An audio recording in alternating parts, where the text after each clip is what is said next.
Victor, he's protecting his son, allegedly. His son is the number one listed drug lord in Eastern Visayas per watch list of the president. So we have here Mayor Espinosa. Any questions? Tuesday, Sir, from Tuesday po. Sir, Tuesday, do you visit our video? Hmm. Ano na po ang mangyayari ngayon, sir?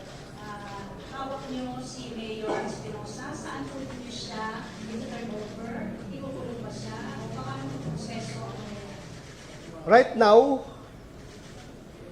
wala siyang warrant of arrest. We cannot detain him. Although, he is fearing for his safety, that is why he voluntarily surrendered. So, napapakustody siya sa akin, and we will turn him over to the investigators of CIDG, and we will get some, we will conduct investigation, and kung wala tayong, what is important here is that kung wala tayong ma-file na kaso sa kanya, what is important here is he heeded to the call of the mayor, of the president to surrender, and he promised to cooperate with the government in its war against drugs. He promised to me that given the chance to go back to his hometown and govern his municipality, he will really be zero tolerant in drugs. Follow-up lang, sir. Anong mangyayari po dun sa anak niya si Kerwin or Erwin? Standing pa rin po ba yung utos ng presidente na shoot on sight? Yes. Order ng mayor shoot on sight is still active hanggat hindi siya mag-surrender. Kaya nga, kung nakikinig kayo si Kerwin, your father has already surrendered, so you should follow your father. Dahil pag hindi ka mag-surrender, mamamatay ka talaga. Mamamatay ka talaga pag hindi ka mag-surrender. So you better surrender. Dahil your life really is in danger. Jeff, can I ask the next question? Sir, Jeff, Sir, just to clarify, so we're saying na yung pag-voluntary surrender is admission to guilt na may links talaga with drugs. Is that what you gathered from talking with the mayor? Ang kanya naman is, ina-admit niya na yung kanyang anak na si Kerwin is really into drug dealing. In fact, inaamin niya na Kerwin Espinosa is getting his supply of drugs from Peter Ko, who is right now detained at the Bilibid. So, inaamin niya yung ginagawa ng kanyang anak, but according to him, hindi niya makontrol yung kanyang anak. So, that's per his statement. So, kaya nga, papimbestigahan natin sa mga investigators ng CIDG para makakuha pa tayo ng magagandang informasyon coming from him. But right now, as I have said, only the father surrendered while, ito nga, sabi is, according to the list of the president, sa watch list ng president, siya ay drug protector ng drug lord. And the drug lord allegedly is his son, Kerwin, who is still in hiding. Siya mismo, hindi niya alam kung saan niya nagtatago.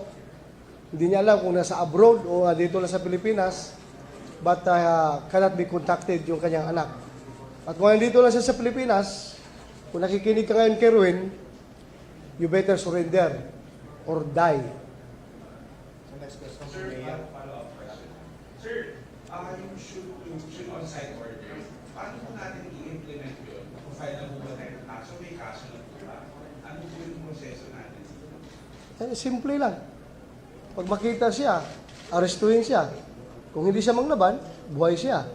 Pero kung siya manglaban, and we presume he is armed and dangerous according to reports, may armas siya, then he will be shot pag siya lumaban. Ano pong kaso niya ngayon, sir? Sa ngayon, out on bail ba siya?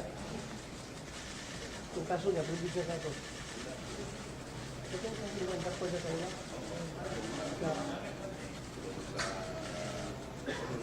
Ha?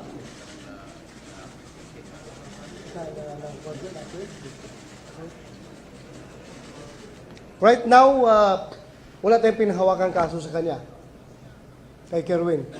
But still, inaamin na kanyang father that he is really into drug dealing in that part of the country, particularly Eastern Visayas.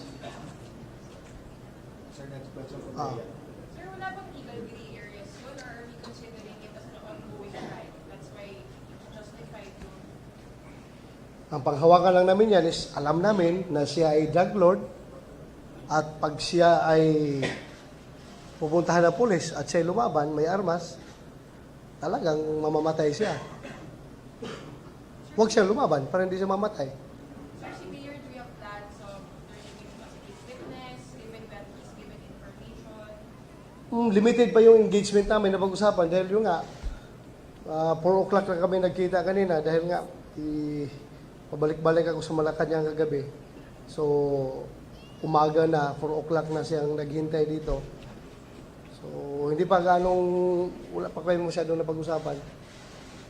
But what is important here is he pledged his support to the government's anti-drug campaign, and he really promised to join the war against drugs. So I just hope he is true to his words. Otherwise, we have a lot of may kalalagyan siya pag hindi niya panindigan yung kanyang sinasabi. Meron siyang kalalagyan.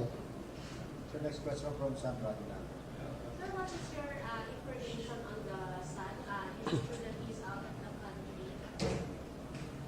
There are reports from the intelligence community that he might be in Singapore or in Malaysia or basta out of the country. But pwede rin nandito lang siya sa loob. And as to the mayor, saan po siya ilalagay, sir? And since wala po siyang kaso, technically he can go back to his hometown. Yes. Yes, he can go back. With the promise to do his best in joining our war against drugs. Yun ang pinanghawakan ko sa kanya ngayon. Yung kanyang pagiging lalaki, may isang salita. Totoo yan, Mayor, di ba? Ha? Meron kang isang salita, ha? Lapit ka dito. Totoo po yun, General. Meron kang isang salita, ha? Opo. Pag pabalikin ka doon sa lugar mo, siguruhin mo na droga doon. zero tolerance tayo sa drugs, ha? Opo, opo.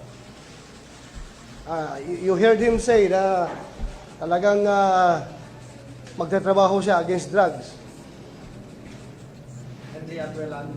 Sir, BCMN.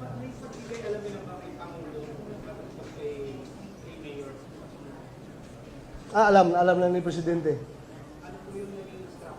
In fact, he was hesitant to accept his surrender without Kerwin. Dahil yun nga, gusto niya 2-in-1. If you surrender, you must be 2-in-1. 2-in-1.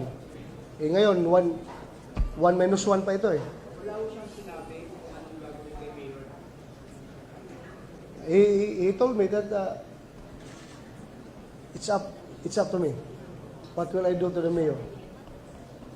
Eh siya naman, taos puso nag-surrender. What can I do? I have to accept him. Wala naman siyang warrant pa.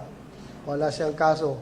Yun nga lang, very napakalakas yung preponderance of intelligence and information coming from the area na talagang siya ay drug protector. Pinoprotektahan niya yung kanyang anak. He's the mayor.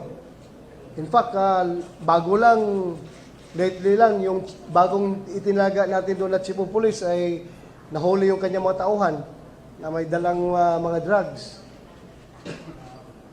So, yan ang sitwasyon ngayon. Mayor Ilagas from UNP. Good afternoon, sir. Sir, ngayong confirm na rin at sinabi na rin natin Mayor na yung anak niya ay driver. Anong susunod na hakbang? Continue with the manhunt of Kerwin. Ang manhunt naman natin sa kanya is not based on the premise na siya ay mayroong warrant of arrest. Wala. Ang manhunt na gagawin natin sa kanya is to make sure that he cannot continue destroying the lives and future of hundreds of Filipinos, particularly Filipinos in the Eastern Visayas. Yan ang ating hinahabol ngayon. Kailangan mahinto yung kanyang pag-operate, yung operation against drugs. Very clear, inamin ng kanyang father that Kerwin is getting his supply of shabu from Tony Co na nasa Bilibid. Next po from Jonas. Sige, follow up. Peter Co. Oh, kinoreksyon na pa niya, ha? Talaga alam na alam niya. Sabi ko, ano sabi ko kaya? Tony Co? Ha? Atoy Co. So kinoreksyon niya, Peter Co. So alam na alam talaga niya what is happening in the drug trade in the Philippines. Sir, follow up lang. Ha? Sinabi niya kanina na may nagsasabi na nasa ibang bansa na siya. Alam na po ba ng PNP kung saang bansa nandun si Kerwin? Ito ano yung mga unvalidated reports pa yun. Nasabi na sa ibang bansa. Baka dito lang yan. Totoo ba na nagpakuan si Kerwin? Plastic surgery? Nagpagano'n ang mukha? Nagpagano'n? So hindi na siya makilala ngayon? So yung mukha daw ng kanyang anak na si Kerwin ay hindi yan, no slip. Basta plastic surgery. To look brand new or to assume other identity. Parang ganon. When pa po? Kailan? Kailan yan? Matagal na. Ha? Kailan? Matagal na siguro. Matagal na, yun. matagal na. Matagal na. Oo. Sir, bakit ngayon lang niya sinunod sa PNP na anak niya ay driver? Ngayon lang siya natakot eh. Ngayon lang tayo nagka-presidente na reading habulin sila. All the while, enjoying sila. Mayor na sila. Anak niya, drug lord. Siya ay nagpuputikta sa kanyang anak. So, nag-enjoy sila. Ngayon sila natakot na nilagyan natin ng chief of police doon na lalaban sa kanya. At may presidente tayo na nagsasabing he has to stop, he has to surrender or die. So, natakot siya. Ang response naman niya is very positive. Next po. Alaga, mag-cooperate daw siya. Jonathan Andar. Sir Jonathan ang dati ko sir, saan ba tayo mga pangalan na ikakanta ni Mayor? Napakarami. During our cabinet meeting last night, may binasa siyang listahan. Napakarami. May gobernador, may mga mayor, may mga former mayor, may mga vice mayor, mga congressman. Si Mayor Espinosa. Kasama siya doon. Di ba kaya inaasal, may mga kukuha ka tayo informasyon sa Dito sa kanya? may kakanta ba siyang mga pangalan na nakilala niya na kasama sa operasyon ng Mayor ng Northern? Ano, sabihin ka ba? Nakilala mo ang mga kwan? Yung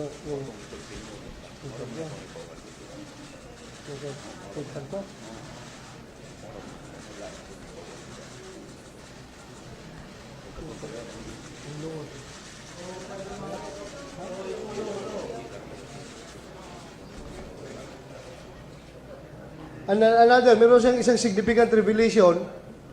Yung source daw ni Kerwin Espinosa ng drugs is not only coming from Peter Co sa Bilibid, kundi doon sa Abuyog, ang tawag yan? Abuyog Penitentiary? Parang Bilibid ng Abuyog ba? Yung merong isang correctional facilities, isang correctional facility ng Bureau of Corrections na nandoon sa Abuyog, Leyte. Abuyog, Leyte, no? Leyte. Abuyog, Leyte. Meron din, ang alam ko, meron ding Chinese drug lord, convicted drug lord, na ngayon ay nandoon sa loob, nakakulong sa Abuyog, Leyte. So, ang problema pala natin ay hindi lang Bilibid. Meron pa tayong Abuyog, Leyte, kung saan merong drug lord na nakakulong doon at continuously nagsusupply ng drugs. Meron pa tayong Davao Penal Colony meron din mga convicted drug lord doon na nagpapatuloy pa rin. If you remember, yung nahuli natin na barko doon sa Subic, ang consignee doon ay isang convicted drug lord na ngayon ay nakakulong sa Davao Penal Colony. So may problema talaga lahat ng ating penal facilities, ng ating mga correction facilities. Sir, follow-up dun sa Ah. yung sinabi ko yung Chinese drug lord na doon po mismo niluluto sa yung droga at nilalabas. That has to be determined. Next question from Aya. Sir, Ah. it's like parang your word, his word against your word, sir. Paano natin mag-compromise? Parang, syempre, presidente na nag-order na pulihin sila, although wala pang kaso para sa kanila, sir. Paano yun? In case na yung mag-back out bigla sa word niya ngayon, what will happen next on your part? What are you going to do? Meron ba tayong plan in case kung magkaganon? Mag-back out siya? In case na Hindi meron. Mag-back out siya sa kanyang. Mag-back, ano sabihin mo? Oh. Patayin ako ni General De La Rosa pag nag-back out ako. I'll take his word. Siya na mismo na patayin ko siya.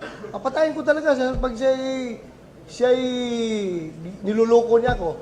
Niluloko niya yung presidente. May kalalagyan siya.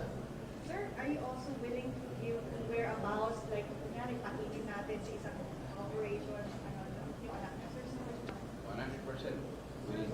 Pwede po sa Ano sabi mo? Anong tanong mo? 100% willing. Similar po yung last contact mo with your son. Kailan daw? Kailan yung last na contact mo ni Kerwin? Tagal na since October po. 6 October.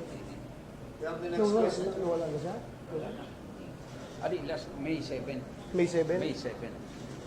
Ano May 7? Pag dayon na ako, dayon ng election day ba? Pagkita siya na ako, ako siyang ipahawa kay hindi ko gusto ng mga bilakul siya kay Balik siya rin kay ang dito sa mga tao may gusto na. Okay.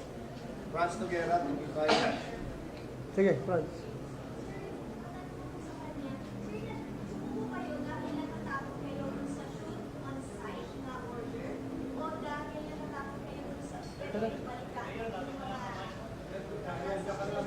Sabi. Dito. Ano po? Kaya kayo sumuko dahil natatakot kayo dun sa shoot on-site na order o natatakot kayo na makabalikan kayo ng mga transaction sa illegal drug trade? O dapat lang matakot ako sa shoot on site. Natakot talaga ako dahil gusto ko pang mabuhay. Sir, when you admit na you're a narco politician, you want because of drug money? No. Malaki daw na I use my own money. I have my family is in the US. I have my mother and my sisters, my brothers. They helped me on that election time. Walang tulong from Kerwin? No. Royce? Ano Royce? From? Kerwin. Chief, kayo, naniwala ba kayo na hindi siya narco politician? Ako? Kung si Kerwin maraming pera dahil siya ay drug lord, tapos yung tatay niya tumatakbo ng eleksyon, siguro tutulong ako. Kung ako si Kerwin, bibigyan ko siya ng election fund. Anyway, sige lang. Baka mamaya hindi siya sabi ni Kerwin na galing sa drugs yung pera na sinuporta niya sa eleksyon mo. I'll take your word. But regardless what is important is you promise to me na I will help. gawin mong zero drugs yung munisipyo mo. Zero Ha? For tolerance. how long, sir? For 2 I am months. given by the President 6 months. I am giving him 2 months. 2 months lang, Mayor, ha? Pag may mabili pa akong drugs doon sa lugar mo, ibang usapan na yun. Ikaw na bahala. Ako nang bahala sa'yo. Sir, next question from Cecil Suerte. Ha? Nagpapakostody pa rin niya magagawa yung trabaho niya as mayor. Uuwi siya. Uuwi siya doon. Mag-mayor siya uli. Anytime. Kung pakiramdam niya, safe na siya. Ngayon siguro, pag lumabas na itong balita na nag-surrender na siya, yung mga tao na nakikinig kahapon sa order ng Presidente na shoot on site, siguro kakalma na. Hindi na magkaka-interest sa buhay niya. So, pwede na siyang bumalik. will we provide Sir, Next question from Cecil Swear. Sige, sir. Yes sir, hindi ba too late na hero na itong si Mayor after na parang for so long yung anak niya, hindi niya nahinto from selling drugs, tapos ngayon sasabihin niya is against him. So parang hindi ko tayo niloloko yung dating nun.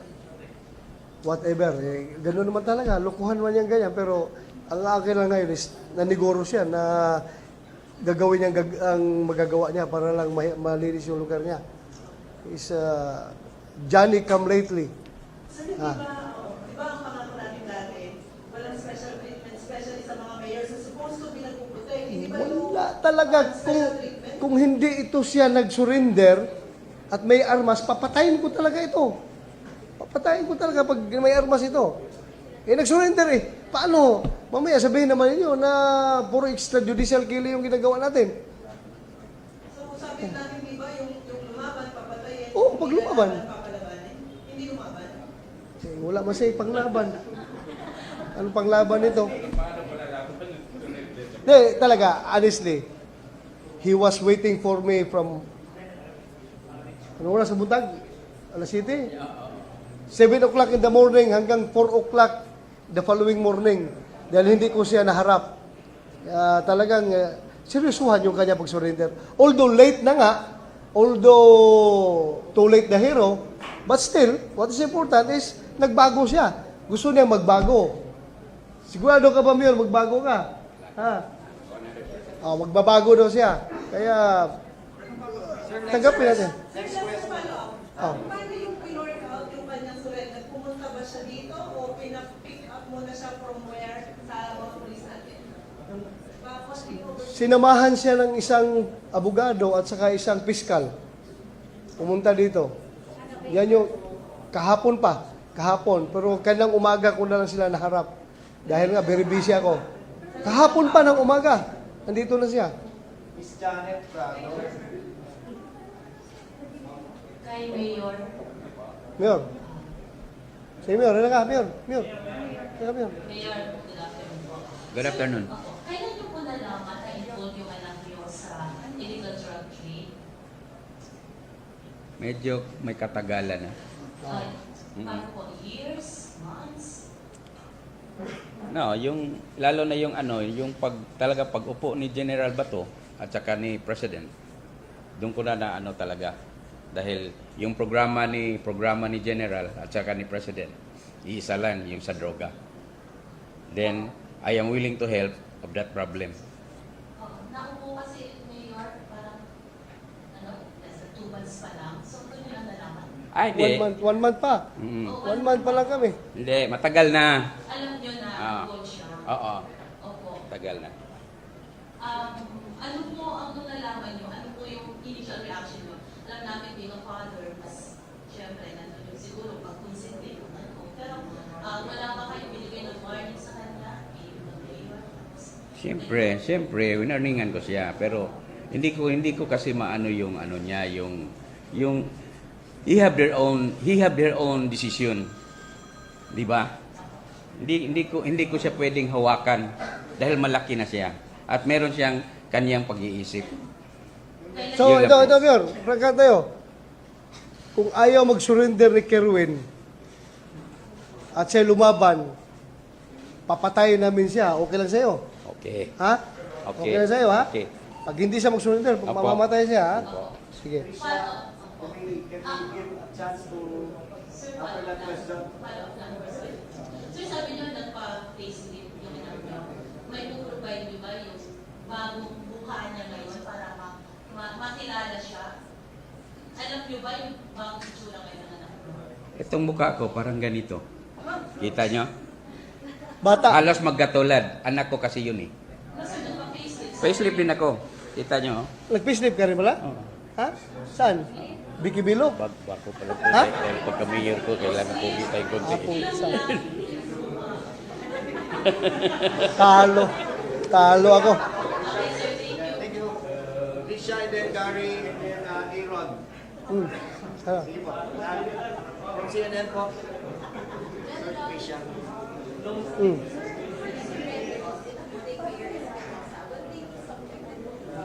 Ha? Subjected to? Drug test. tingnan ko kung anong recommendation sa IDG. Pwede. Pwede. Ano, kung i-drug test kita, negative ka. Pwede lang. Papayag siya, i-drug test siya. Okay. Next question from Gary Lo from HK01.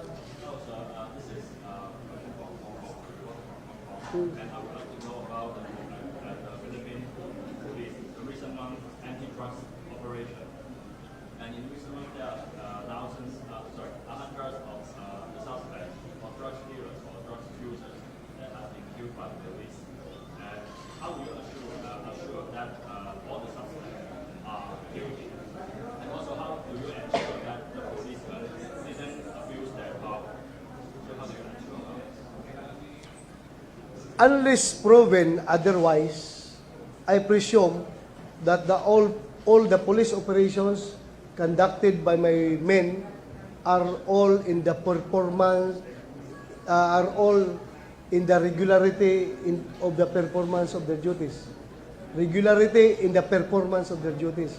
We presume that it is regularity in the performance of duty. So, if you can provide me with the evidence that they are doing otherwise, then I will not cover up for my men. I will have them investigated and have them prosecuted for any wrongdoing. We do not tolerate abuses here in the PNP. But since our war against drugs is very serious, I presume that they are doing their job to the best of their ability. So I know that policemen, they do their operation, and the policemen will first try to arrest the drug user or drug dealers.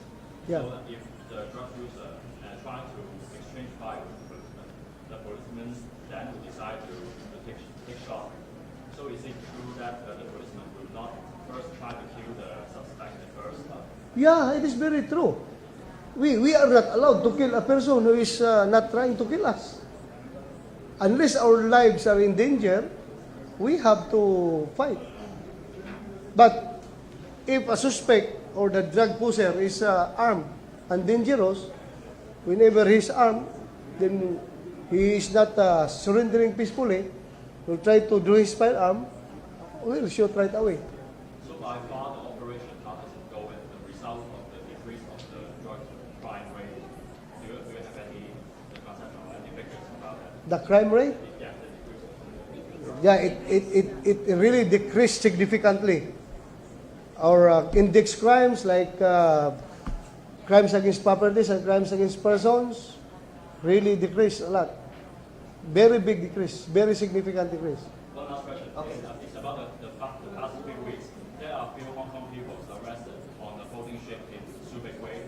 Yeah, As the police claim that they are cooking the shabu on the ship. yeah. But the arrested person, they claim that they are innocent because they only go here to drive the ship back to Hong Kong. They are paid to do this, and they don't know anything about the ship, the things on the ship or the drugs on the ship.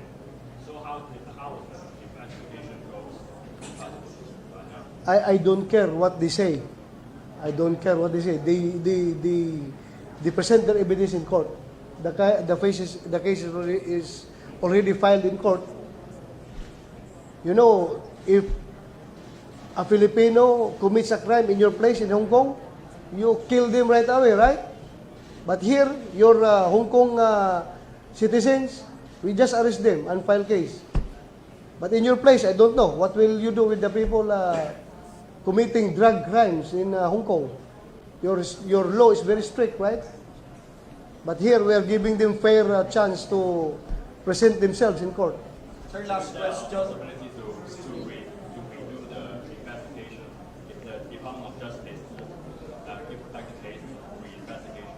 What? Would there be a possibility to reinvestigate the case if the Department of Justice to give back the case if the evidence? Yeah, it depends. It depends on the Department of Justice. If they want to have another investigation, they can Sir, do the that. last question will come from Aaron from Manila Bulletin. Sir, you mentioned earlier that President Duterte mentioned some names of the during the family meeting. Would you also do that? Ha? Would you like to Nako, I was just listening. I did not take note the numbers, so I did not, sa marami yun kahapon. Binasa niya. May deadline ba kung kailan mo siya? I don't know kung today, pinresent na ba niya sa media. Hindi ko alam kung sinabi na niya ngayon. But we just wait for him to announce. Sir, one more thing, sir. Gaano kalaki drug lord si Kevin? Based on Intel, based kung pwede rin si Tatay. Region ba? Million ba? Kung alam niyo si Jaguar, yung namatay sa Central Visayas, siya yung nasa after Peter Ko. Ito naman si Kalibel ito, si Jaguar at saka si Kerwin Espinosa ay magkalibel lang. Kasi ang kanilang upline na si Peter Ko. Downline sa Central Visayas, si Jaguar, sa Eastern Visayas, si Kerwin Espinosa. Yan yung alignment nila. Sir, one last, we heard about Carolino. Did you meet with The Vice Mayor, she's upstairs. She want to talk to him daw. She want to talk to me daw. Ha? Hindi pa kami nag-usap. Sige po.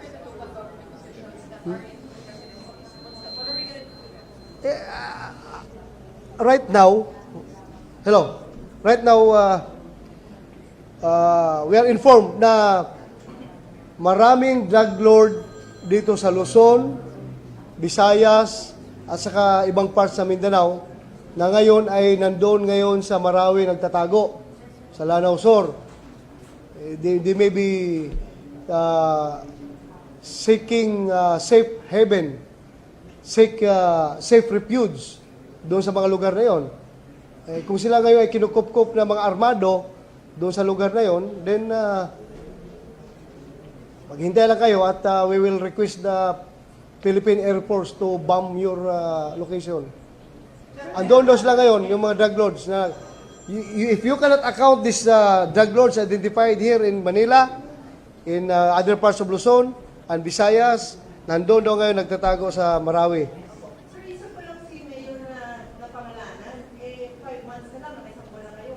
Matatapos ba yung long list ng mga LGUs na nasa drugs in the next 5 months? Tatapusin natin.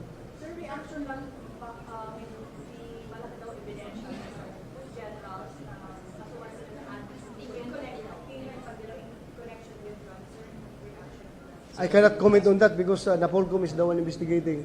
So doon na sa Napolcom sila na mag-comment kung ano yun. Thank you very much po. Sir, si Mayor po parang sasailalim sa drug test. User parang si Mayor. Malaman natin yan kung magpa-drug test yan. Hindi kayo, sir? Anyway, pa-drug test natin. Sige po. yung sa Marawi ng mga drug lords? Kasi PIFF, MILF, I don't know kung sino yung armed group na kumukup sa kanila ngayon. I am not referring to any particular group. Basta mayroong nagsisecure sa kanila. Nandun daw sila para safe sila. Given the case, does the clinic will provide the mayor with security? Ako? Yes, sir. Will we give him security? Bakit ko bigyan ng security drug protector nga eh? Protektahan pa ng pulis. That's very ironic. Pauwiin ko siya doon. Bahala siya along the way kung mamatay siya. Basta umuwi siya doon sa lugar niya. Sir, speech schedule. Thank you very much po. May mga meeting pa po sa taas. Maraming salamat. Thank you.